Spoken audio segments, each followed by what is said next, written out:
연휴 가운데 주일을 맞이하여서 하나님 앞에 나와 예배하는 사랑하는 모든 성도들 진심으로 축복하고요. 하나님께서 함께 하시는 가운데 여러분들 이 귀한 음력 새해 2024년 새해에 더 큰 풍성한 은혜가 더하여지기를 주님의 이름으로 축원합니다. 저는 어제 최건능 목사님이라는 분 혹시 이름을 기억하실까요? 원래의 원명은 최봉자 석자를 써서 최봉석 이렇게 알려져 있는 분인데 모르는 분이 더 많죠. 왜냐하면은 1880년대 태어나서 이 1900년 초 그러니까 일제시대를 지나 광복절을 앞둔 1944년에 세상에서 소천을 하셨으니까 모르는 분이 더 많겠죠. 하지만 그분에게 알려진 바대로라면 대단히 그 북한 평양을 중심으로 초기에 아주 순수한 복음을 증거하고 전하시기로 유명하신 분이셨습니다.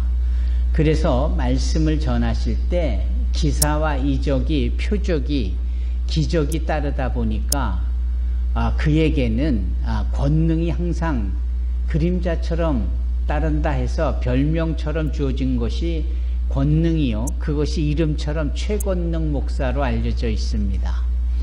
어제 제가 그것을 보면서 새삼 마음에 큰 감동이 있는 것은 오래된 이야기고 뻔한 이야기인 것 같잖아요. 그래요. 뻔했어요. 그런데 대단히 순수했습니다. 그냥 예수 천당 불신 지옥을 아침 저녁으로 외치며 만나는 사람마다 그 순수한 복음을 증거하고 전하는 것에 다른 어떠한 것을 우선으로 두지 않았던 분입니다. 이러한 삶을 더도 덜도 아닌 있는 그대로의 모습 속에서 보여준 화면 속에서 참 맑은 아주 청아한 아주 단아한 그러한 복음의 능력을 볼 수 있었기 때문입니다. 일본 순사들 앞에서도 위축되지 아니하고 당당하게 맞섰으며 불의 앞에서 거룩한 하나님의 복음이 주어졌건만 믿으려는 구색은 없고 오히려 악을 행하는 자들을 엄히 꾸짖는 겁니다. 그러다 보니 불량배들한테도 매를 맞고 일본 순사한테도 쫓기게 되고 누가 봐도 그런 일을 자초하는 그 모습 속에서 그 복음이 갖는 의미가 무엇일까를 생각해 본다 말입니다.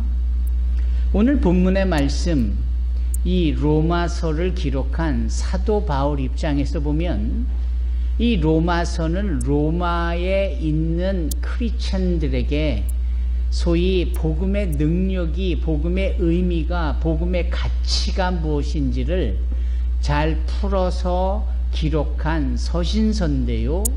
이 로마서의 말씀을 배경으로 본다면 그 당시에 이 팍스 로마나가 전 세계를 주도하고 지배했고 힘의 논리와 군사력과 물리력의 그 힘의 모습을 가장 우선시했던 시대요 배경이 아닙니까?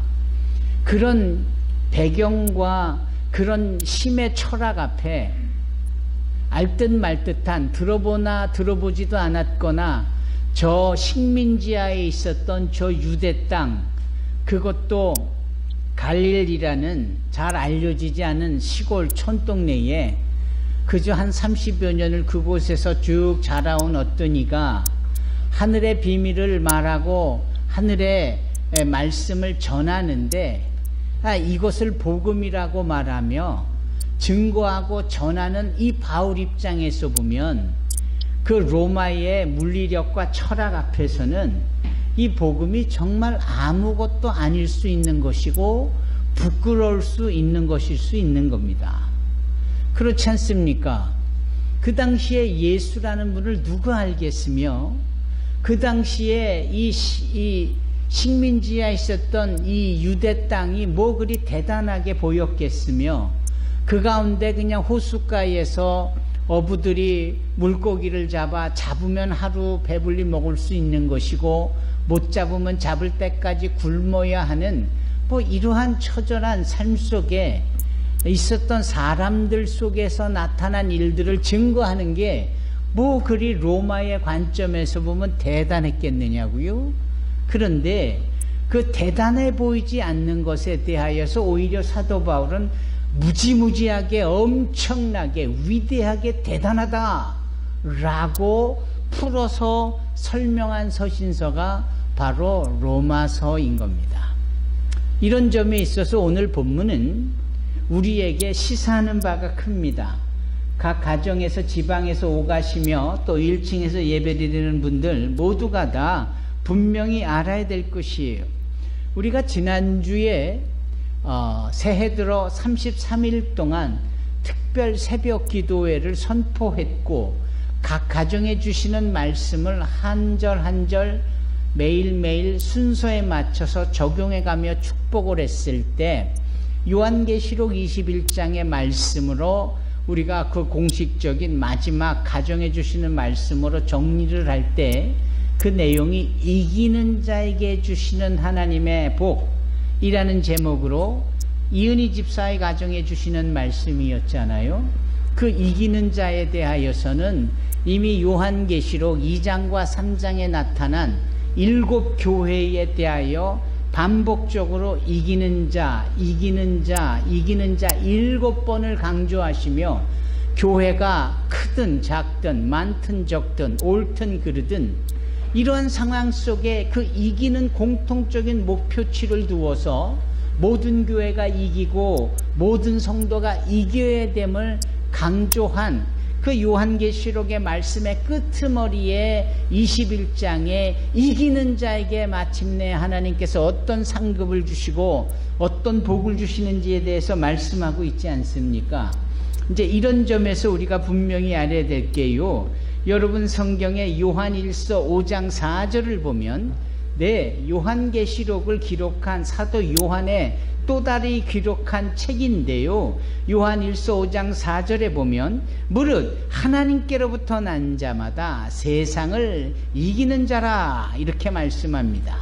그리고 세상을 이기는 승리는 이것이니 곧 우리의 믿음이다 이렇게 말씀합니다. 승리해야 되고 이겨야 되는 이 부분에 대하여서 사명으로 던져지는 이 상황 속에 어떻게 이기는 자가 될 수 있을까? 어떻게 이기는 그 상황에 내가 속할 수 있을까? 그것은 하나님께서 주시는 믿음으로 말미암아 이길 수 있다라는 겁니다. 여러분 믿음이 있는 자가 이기는 겁니다. 이기는 자는 곧 믿음이 있었던 자들입니다. 그러므로 우리는 이 세상에서의 믿음을 가지고 늘 승리할 수 있어야 합니다. 이 말씀에 대하여서 사도 바울은 자기의 해석을 이렇게 하지 않습니까? 나는 선한 싸움을 싸우고 나의 달려갈 길을 마치고 나의 믿음을 지켰노라고요. 여러분 믿음을 지켰다라는 말이 곧 이기는 자의 편에 섰다라는 겁니다. 내가 이겼다라고 외치는 그것이 나의 믿음을 지켰다 이런 표현인 거예요. 사도 바울이 본인의 이야기를 그의 제자 디모데에게 행하였던 이야기입니다. 여러분 모두 저와 더불어서 우리 모두가 다 믿음을 지킴으로 이 땅에서 승리하는 자, 이기는 자가 되기를 주님의 이름으로 축원합니다. 이겨야 하는 겁니다. 이기는 자가 되어야 하는 거예요. 오늘 이 이기는 것에 대하여서 그 믿음이 어떻게 우리를 이기게 하는지에 대한 구체적인 설명이 오늘 로마서 1장 16절로 17절의 말씀인 겁니다. 나는 복음을 부끄러워하지 않습니다. 그것은 이 복음이 유대인으로부터 시작해서 이방인들에 이르기까지 모든 믿는 사람을 구원에 이르게 하는 하나님의 능력이기 때문입니다. 여러분 우리에게 주시는 이 믿음을 믿음으로써 가치 있게 만드는 이 복음은 하나님의 능력인 거예요. 황제가 아무리 떠들어대고 황제가 칙령을 발표하고 법을 선포해도 진정한 하나님의 능력은 우리에게 믿게 하려 하시는 이 복음에 있다라는 겁니다. 아멘. 복음은 그런 점에 있어서 우리로 하여금 하나님의 능력을 보게 하는 거예요. 여러분, 믿음 있는 사람들의 능력이 여기에 잘 나타나 있으니 한번 말씀을 펼쳐 주시기 바랍니다. 히브리서 11장 33절로 34절의 말씀입니다. 신약성경 히브리서 11장 33절부터의 말씀을 제가 읽어보겠습니다. 제 성경으로는 366페이지인데요.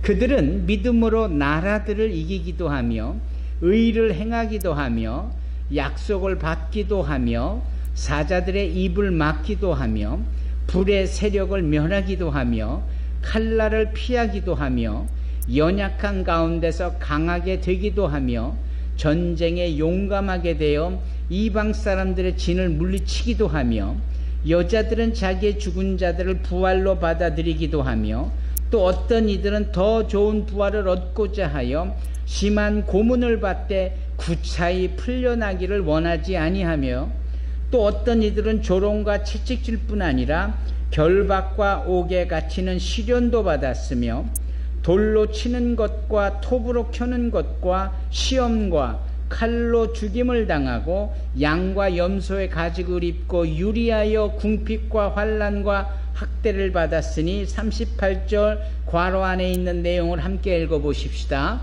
이런 사람은 세상이 감당하지 못하느니라. 아멘. 우리 스스로 할 수 있는 일이 아무것도 없습니다. 그럼에도 우리로 하여금 믿게 하려 하시는 이 복음의 능력에는 하나님의 능력이 고스란히 나타나므로 하나님의 능력으로 지금 33절부터 읽었던 모든 말씀이 고스란히 이루어지는 겁니다. 나는 할 수 없지만, 우리가 아무리 노력해도 될 것도 아니지만, 아예 그런 힘과 갖춰진 것은 아무것도 없지만 하나님의 말씀을 믿는 저희들에게는 하나님의 능력이 나타난다라는 거죠. 이 부분이 영적인 영역인 거예요. 이 부분에 대해서 아무리 말로 논리 정연하게 설명을 해서 안 들려지게 들어질 것도 아니고, 또 그것이 덜하게 전달이 되어졌다고 해서 들어질 것을 못 듣는 것도 아니다, 이 말입니다. 결국은 이 복음에는 하나님의 능력이 그스란히 나타나 우리를 구원에 이르게 한다. 이 사실이, 이 구원에 이르게 한다는 이 사실이 우리에게 믿음으로 보장되고 믿음으로 덧휘어준다라는 말씀이기도 합니다. 여러분, 이 구원이라는 단어는 문제의 해결이며 육신의 질병의 치료이기도 하며 이 실탈래처럼 서로 얼기설기, 그래서 한자로 치면 갈등과 같은 이런 것들을 풀어내는 것, 그것도 구원이고, 더 나아가서는 우리의 육신이 죽었으나 그 사망이 다시금 부활로 연계되어져 영원한 생명으로 이어지게 하는 이것도 구원이고, 그래서 이 땅이 아닌 저 하늘나라의 천국에서 영생복락을 누리고 살도록 보장되어지는 이것도 다 구원이고, 구원이라는 단어 하나 속에 우리가 살아가면서 힘들고 살아가면서 해결할 수 없는 우리 영역 밖의 일들이 온전히 이루어지는 이 모두가 다 구원인 것이에요. 이런 점에 있어서 이 구원이 바로 하나님의 능력으로 우리에게 믿는 사람들에게 주어졌다라고 오늘 본문의 말씀 16절에 말씀하고 있습니다. 그러므로 이 복음을 온전히 믿는 저와 여러분이 되기를 바랍니다. 더도 덜도 아닌 최곤능 목사의 외침처럼 그냥 예수 믿으면 천국이요, 예수 믿지 않으면 지옥이라는 이 상황과 같이 분명하고 또 단순한 이 복음을 세상 학문으로 연출하고 포장하고 덧씌우고 빼고 온갖 당위정이나 조미료를 더한, 그래서 맛있으라고 넣었지만 결국은 본맛을 잃어버린 냉랭한 그러한 음식과 같은 것이 아니라 아주 있는 그대로의 원초적이면서도 분명한 그 생명이 고스란히 나타나는 이 복음을 온전히 믿는 저와 여러분이 되기를 주님의 이름으로 축원합니다. 그래서 11장 6절에 이 히브리서 11장 6절에 뭐라 합니까? 믿음이 없이는 하나님을 기쁘시게 하지 못하나니 하나님께 나아가는 자는 반드시 그가 계신 것과 또한 그가 자기를 찾는 자들에게 상 주시는 이심을 뭐 해야 한다고요? 믿어야 할지니라. 예. 오늘 본문의 주제는 믿음입니다. 믿음, 저와 여러분들에게 끊임없이 요구되고 또 우리가 믿는 것 같아도 제대로 믿어야 된다는 이 상황 앞에 우리를 돌아봐야 되는 이런 믿음의 생활, 이게 오늘 본문의 주제입니다. 여러분, 예수를 믿으시기를 바랍니다. 그분이 우리에게 상 주시는 부분과 그분이 살아계셔서 우리 가운데 함께하고 계시다는 사실을 믿으시기를 바랍니다. 아멘. 예. 우리가 모여서 사도신경으로 신앙 고백을 드렸잖아요. 그 신앙 고백을 드릴 때에 전능하사 천지를 창조하신 하나님을 내가 믿사오며, 그렇지 않습니까? 몸이 다시 사는 것과 또 영원히 사는 것을 내가 믿사옵나이다. 믿음으로 시작해서 믿음으로 끝나는 것이 사도신경의 고백인 거예요. 이 사도신경은 그래서 우리가 예배를 드릴 때, 모일 때마다, 또 하루를 시작할 때마다 나의 믿음을 점검하고 나의 믿음을 담금질하듯이 주님 앞에 고백될 수 있어야 합니다. 여기서 등장하는 이 믿음이라는 단어를 라틴어로 표현할 때 크레도라고 합니다. 크레도. 이 크레도라는 이 단어는 심장이라는 단어요, 생명이라는 단어입니다. 내 심장이 뛸 때 내 생명이 유지되듯이 내 생명이 있는 한 심장은 뛰게 마련입니다. 이 라틴어로 믿음이라는 단어를 그렇게 표현을 했어요. 예, 심장. 여러분, 시편 16편에 보면 밤마다 내 심장이 나를 교훈하도다라는 시편 기자 다윗의 고백이 있는데, 다윗이 고백을 그런 식으로 하는 거예요. 그냥 믿는다 라는 그냥 습관적으로 그냥 생각 없이 그러지 아니하고 생명을 다하여서 내 심장의 박동이 움직여지듯이 나의 믿음과 신앙을 나타내 보이는 겁니다. 여러분도 저도 우리 모두가 다 우리가 살아가는 날 동안 심장이, 내 생명이, 나의 믿음이 나를 교훈하는 역사로 이어지기를 주님의 이름으로 축원합니다. 그 하나님의 능력이 우리의 심장을 뛰게 만듭니다.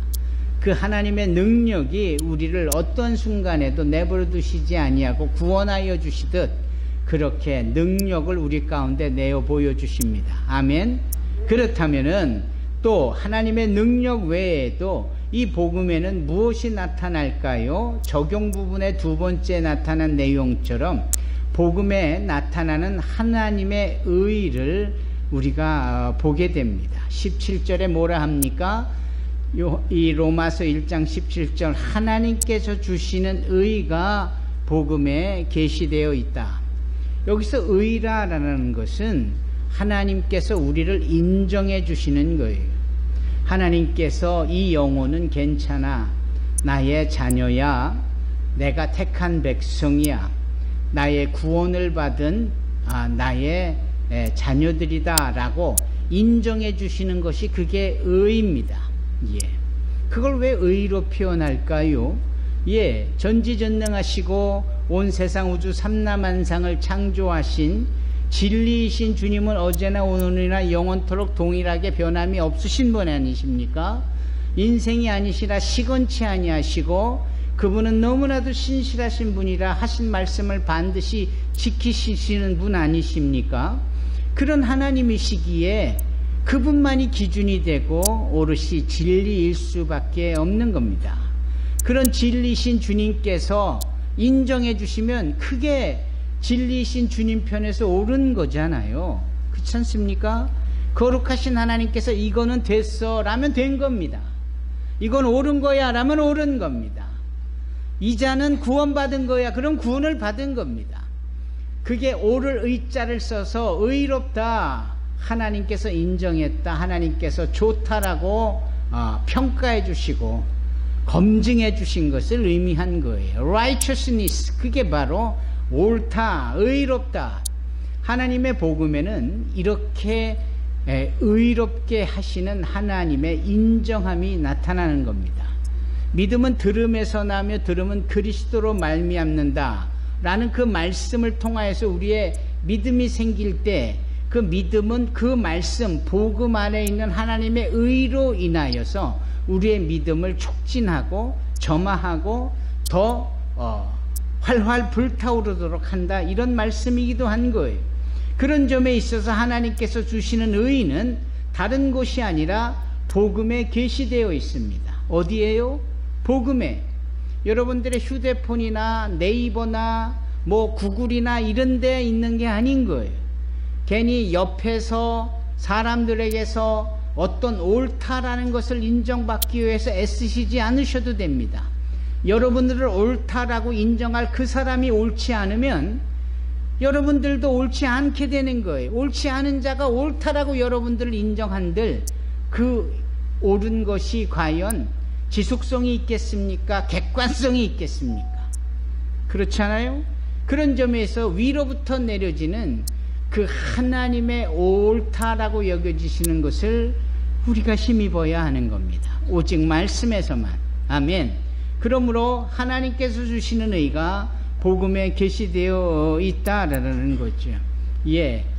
그 나니아의 연대기를 기록한 C.S. 루이스라는 그 영국 출신의 신학자요 목사가 계시는데, 그분이 처음부터 그렇게 믿음이 온전하게 계셨던 분이 아니신 분이세요. 그분은 대단히 지적이고 학구적이셨던 분인데, 이 말씀, 로마서 말씀을 대해 읽으면서 과연 하나님의 복음의 말씀에 하나님의 의와 그리고 하나님의 능력이 계시되어 있고 그것이 우리를 의롭게 할 수 있는가에 대해서 관심을 갖고 말씀을 연구하다가 그가 말씀 속에서 주님을 만난 거예요.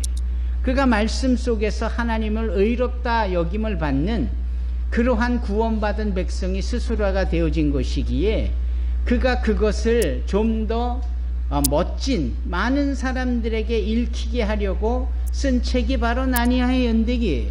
아마 이런 점에 있어서 우리가 복음을 읽고 또 읽고 성경을 정독하고 다독을 할 때 이처럼 하나님의 의를 그리고 하나님의 능력을 동시에 경험하게 될 줄로 믿습니다. 해보지 않으면 그냥 제가 드리는 말씀이 별로 흥미롭지도 않을 거예요. 해보지도 않았기 때문에 별로 관심이 있는 것이 아니에요. 한번 해보십시오. 또 올해도 우리가 성경을 일독하는 요청을 다 하고 있지 않습니까? 주보 뒤에도 보면은 여기 구약 성경을 어떻게 해요? 1년 일독이 있고 구약 일독 학기도 또 있고, 여러분 직분자들은 이거 분명하게 다 성경 말씀에 함께 읽는 일에 참여를 하셔야 합니다. 이건 옵셔널한 게 아니에요. 이것은 정말 우리가 하나님의 말씀을 가까이 하여 율법을 주야로 묵상하는 이런 부분이 있어야 합니다. 그리고 내 입의 모든 말과 나의 마음의 묵상이 즉 하가가 이런 식으로 자꾸 읽혀지면서 복음에 담겨져 있는 하나님의 의와 그리고 하나님의 능력을 경험할 수 있어야 하는 겁니다. 이게 들려진다고가 아닌 거거든요. 들려지는 것은 관심을 물러 모으고 시작하려는 시도의 능력은 될 수 있지만 그것이 진정한 나의 것이 되기 위해서는 이 복음을 늘 가까이 대하여 읽고 대할 수 있는 자들이 되어야 합니다. 주의 말씀이 내 발의 등이고 내 길에 비친 이유가 바로 그런 것이에요. 아멘. 주의 말씀이 꿀송이보다도 더 달아지기를 주님의 이름으로 축원합니다. 한편으로는 에레미야 선지자의 말씀처럼 주의 말씀이 이 바위를 쳐서 부스러뜨리는 불방망이와 같이 되어져서 이렇게 굳어져 버린 여러분들의 고집스러운 오기가 가득한 여러분들의 마음에 그 말씀이 후벼 파고 부수어지는 역사가 있기를 주님의 이름으로 축원합니다. 그럼요, 나됨은 사라진 지 오래여야 되고요, 내 안에 오직 주님만이 살아계시도록 하는 이 역사가 하나님의 말씀으로 말미암은 줄로 믿습니다. 고집불통의 크리스찬들이 있어요. 나는 그런 사람들을 보면은 글쎄 제대로 하나님의 말씀을 믿는 것일까라는 생각이 듭니다. 자기의 온전한 의지가 강하다 보면 그게 고집이 되는 거, 그게 오기가 되는 거거든요. 믿음은 있어 보이는데 영 캐릭터가, 퍼스널리티가 바뀌지를 않는 거예요. 그것은 하나님의 말씀에 의하여 다져지고 새롭게 변화되어지는 부분이 없기 때문이 아닐까. 개인적으로 저는 그런 생각을 해봅니다. 새해 분명히 연초에 큰 꿈을 품고 그렇게 새해에 성공하길 원하는데 한 해를 돌아보면 별로 신통한 게 없었다.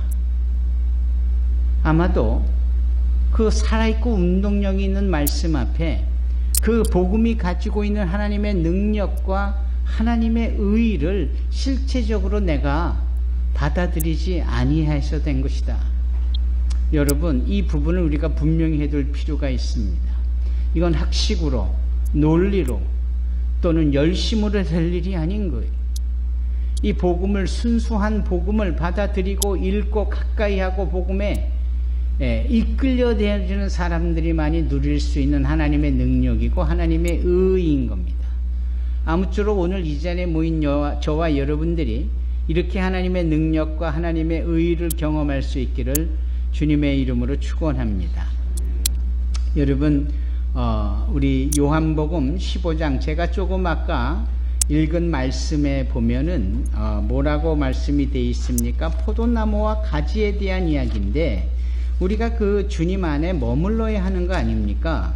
그래서 사람이 내 안에 거하지 아니하면 가지처럼 밖에 버려져 마르다. 사람들이 그것을 가져다가 불에 던져 사른다. 그런데 7절, 15장 7절에 보면 너희가 내 안에 거하고 내 말이 너희 안에 거하면 무엇이든지 원하는 대로 구하라. 그리하면 이루리라. 8절, 너희가 열매를 많이 맺으면 내 아버지께서 영광을 받으실 것이요 너희는 내 제자가 되리라. 여러분, 주의 말씀 안에 거할 수 있는 저와 여러분이 되기를 바랍니다. 그것이 바로 하나님의 의가 우리 안에 작동되게 하는 부분입니다. 여러분, 요한복음 다시 한번 10장을 보실까요? 요한복음 10장 10절에 보면 주님이 뭐라고 말씀하시느냐? 내가 온 것은 양으로 생명을 얻게 하려고 더 풍성히 얻게 하려는 것이다. 우리로 생명을 얻게 하고 더 풍성히 얻게 하려고 주님이 우리 안에 오신 거예요. 예. 이런 점에서 볼 때 복음에 나타나는 하나님의 의는 바로 나에게 오셔서 우리로 생명을 얻게 하고 더 풍성히 얻게 하려 하는 이 주님의 이 복음을 우리가 얻어 그렇게 의롭다 여겨야 된다라는 겁니다.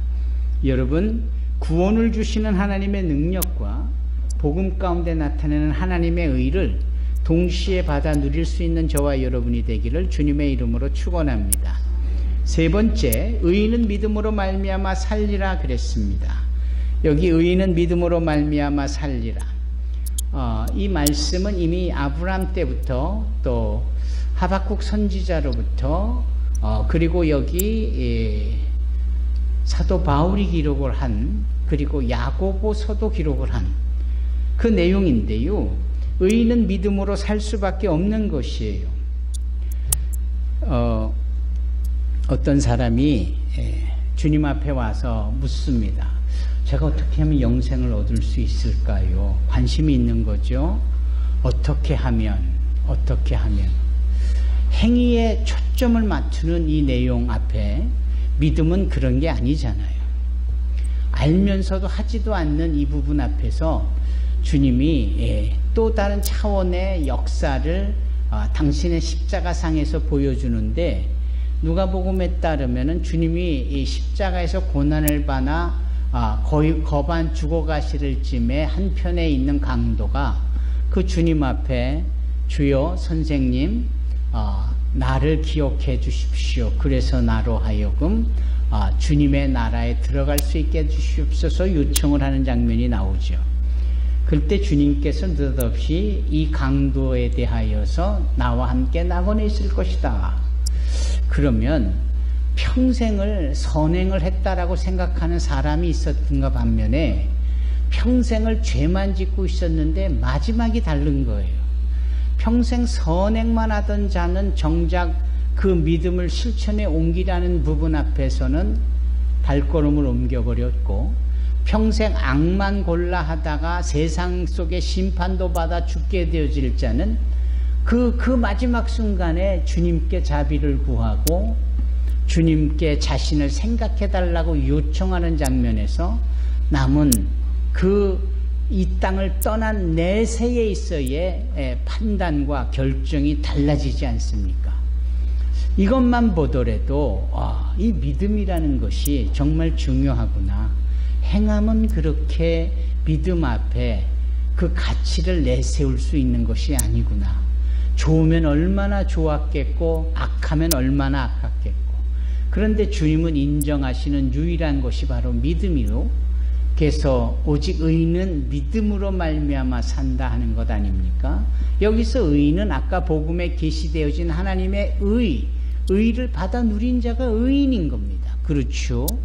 따라서 그 하나님의 복음의 말씀 속에 계시되어져 있는 하나님의 의를 경험해 본 자가 곧 의인으로서 소위 하나님의 그 구원의 능력을 힘입고 또 하나님의 의를 힘입은 자로서 영생복락을 누리며 산다라는 것이 바로 이 의인은 믿음으로 말미암아 산다라는 로마서 1장 17절의 말씀인 게지요.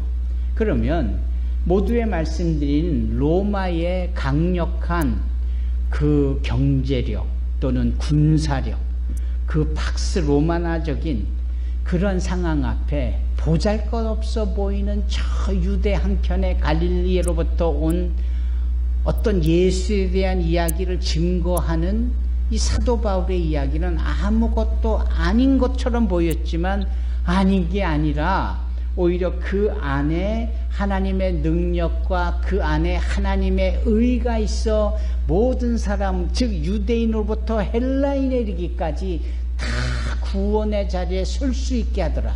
이건 황제도 못하는 일이요, 이것은 강력한 로마 정부도 못하는 일이요, 오직 하나님의 말씀, 복음만이 가능할 수 있는 일이다. 여러분, 이 복음을 온전히 믿고 그렇게 하나님의 능력을 경험하고 하나님의 의를 소유하고 오직 의인은 믿음으로 말미암아 살리라, 이것을 고백할 수 있는 저와 여러분이 되기를 주님의 이름으로 축원합니다. 그러므로 너희는 그 은혜로 인하여 믿음으로 말미암아 구원을 받았으니 이것은 너희에게서 난 것이 아니요 하나님의 선물이라. 행위에서 난 것이 아니니 이는 누구든지 자랑하지 못할지니라. 이 에베소서 2장 8절의 말씀이 이 모든 오늘의 말씀을 다시 한번 확인합니다.